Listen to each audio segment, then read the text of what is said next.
सीमा हैदर मामले में हमने आज एक एप्लीकेशन एसएचओ जेवर को, एसएचओ रबूपुरा को, एसएसपी गौतम बुद्ध नगर को और commissioner of police Gautam Buddh Nagar को दी है, जिसके अंदर गुलाम हैदर की तरफ से 3 मांगे हमने रखी है कि सेक्शन 161 सीआरपीसी के तहत हम सीमा गुलाम हैदर के खिलाफ, सचिन मीना के खिलाफ और नेत्रपाल के खिलाफ हम मुकदमा नंबर 159 रबूपुरा में जो section 120 B foreigners act section 14 1946 के तहत जो दर्ज हुआ था, जो ये भारत में अवैध एंट्री की थी, तो हम उस मुकदमा में इन तीनों के खिलाफ गवाह बनना चाहते हैं। गुलाम हैदर इस मुकदमा में उनके खिलाफ गवाह बनना चाहते हैं और अपनी गवाही को वीडियो कॉन्फ्रेंसिंग के जरिए से इन्वेस्टिगेशन ऑफिसर को दर्ज कराना चाहते हैं। जब कोर्ट में ये ट्रायल चलेगा तो हम फिजिकली रूप से आकर के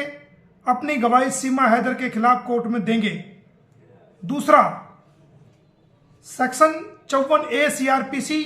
व इंडियन एविडेंस एक्ट 1872 की सेक्शन 9 के तहत चारों गुलाम हैदर के चारों बच्चों की शिनाख्त परेड कराई जाए, क्योंकि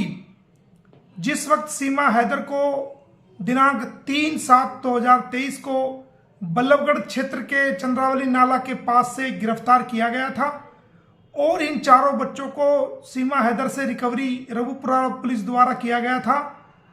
तो उस वक्त पुलिस ने कोई इंफॉर्मेशन गुलाम हैदर को नहीं दी थी, जबकि पुलिस धारा 50 सीआरपीसी के तहत बाध्य थी कि इनकी अरेस्ट की इंफॉर्मेशन तुरंत प्रभाव से वो गुलाम हैदर को या उसके किसी फैमिली मेंबर को देनी चाहिए थी, मगर इसमें कोई इंफॉर्मेशन नहीं दी गई और ना ही आज तक इन चारों बच्चों की शिनाख्त गुलाम हैदर से पुलिस ने करवाई है, जबकि इन चारों बच्चों की बीइंग ए बायोलॉजिकल फादर इनकी पहचान करवानी चाहिए थी और इनको शिनाख्त कराना चाहिए था कि क्या ये वही बच्चे हैं जो गुलाम हैदर के बच्चे हैं या पाकिस्तान से दुबई के रास्ते नेपाल होते हुए जो भारत में 4 बच्चों को लाया गया, या किसी प्रकार की अनहोनी उन बच्चों के साथ तो नहीं कर दी गई। आज तक गुलाम हैदर के सामने ये बच्चे नहीं लाए गए हैं, ना बातचीत कराई गई है और ना ही इनकी पहचान कराई गई है, जबकि 54A सेक्शन सीआरपीसी और सेक्शन 9 1872 भारतीय साक्ष्य अधिनियम इंडियन एविडेंस एक्ट इस बात की हमें इजाजत देता है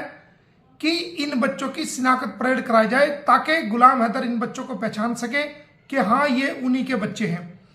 तो हमने ये एक मांग रखी है। इसके अलावा तीसरी हमने एक मांग रखी है कि सीमा हैदर का narco test,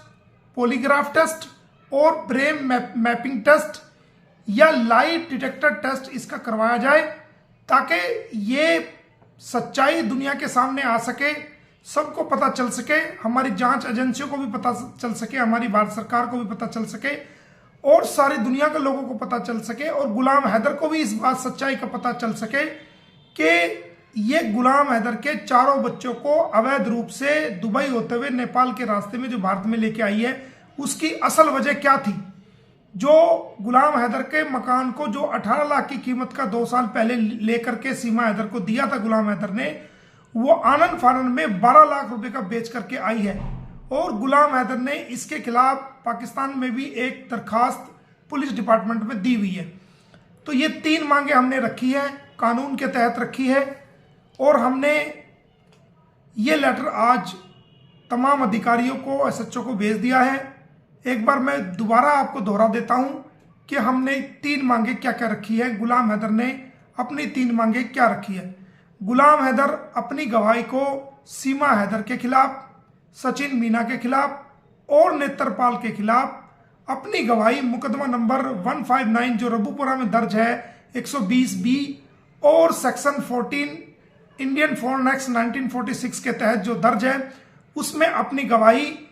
section 161A CrPC के तहत अपनी गवाही देना चाहते हैं और वो गवाह बनना चाहते हैं इस मुकदमा में। तो आज इस बारे में पुलिस को लिखा गया। दूसरी बात, के सेक्शन 54A सीआरपीसी और इंडियन एविडेंस एक्ट 1872 की सेक्शन 9 के तहत बच्चों की शिनाख्त परेड कराई जाए और वीडियोग्राफी से या गुलाम हैदर को फिजिकली बुलाकर चालान देने से पहले उन बच्चों की शिनाख्त परेड कराई जाए और उन बच्चों की पहचान कराई जाए, क्या ये गुलाम हैदर के ही बच्चे हैं। और ऐसा हमें सेक्शन 54A सीआरपीसी और इंडियन एविडेंस एक्ट 1872 की सेक्शन 9 ऐसा करने के लिए हमें अधिकार देती है। तो हमने इस शिनाख्त परेड के लिए भी पुलिस को कहा है और साथ ही हमने जो तीसरी मांग रखी है कि सीमा हैदर का narco test, polygraph test, brain mapping test और लाई डिटेक्टर टेस्ट में से भी जिससे सच्चाई सामने आ सके वो टेस्ट कराया जाए ताकि सबको पता चल सके कि सच्चाई क्या है। तो गुलाम हैदर इस मामले में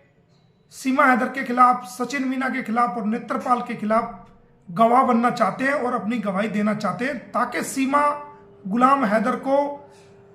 सख्त से सख्त सजा माननीय न्यायालय द्वारा दी जा सके। इसके अलावा गुलाम हैदर ने जो भारतीयों से, भारत के तमाम लोगों से, भारत की पुलिस से, भारत की सरकार से